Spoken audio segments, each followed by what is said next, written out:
Donc vous êtes dans la version qui va être en couleur dans Illustrator.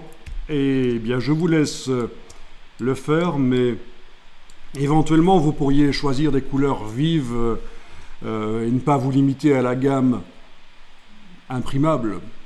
Parce que mettre le logo sur un fond photo, c'est pas nécessairement pour l'imprimer, ça peut aussi être pour le montrer sur un écran. Donc pourquoi pas, vous pourriez faire avec des couleurs vives. Vous n'êtes pas obligé de vous limiter.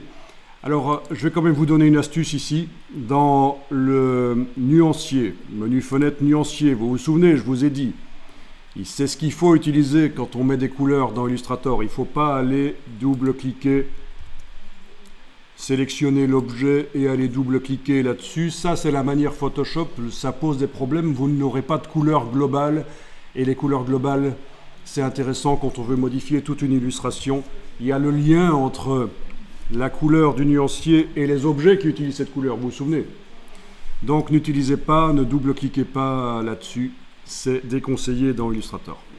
Donc le nuancier, et alors je vais vous montrer qu'il existe un nuancier avec des couleurs plus vives que celles-là, puisqu'elles sont toutes CMJN, celles-là.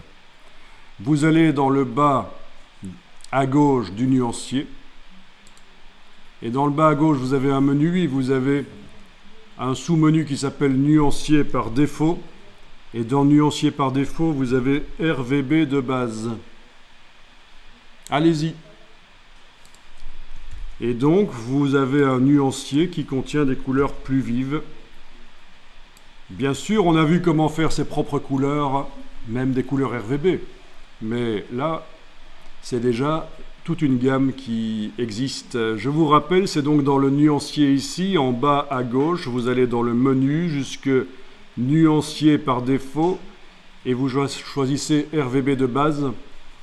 Alors vous vous souvenez comment on agrandissait les échantillons? Par le petit menu de la palette RVB de base, on choisit affichage par grande vignette. C'est quand même plus sympa.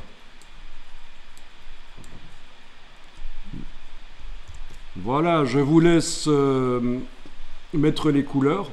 Donc, deux solutions pour mettre les couleurs. Soit on sélectionne avec la flèche de gauche l'objet. La case de fond doit être en avant-plan parce que c'est le fond qu'on modifie, c'est pas les contours ici, ils vont rester blancs. Et vous cliquez sur la couleur. Ou alors, sans même avoir d'objet sélectionné, et là je viens de cliquer à côté, il n'y en a aucun qui est sélectionné, vous allez pouvoir déplacer la couleur vers l'objet. Je vous laisse donc mettre les couleurs que vous voulez.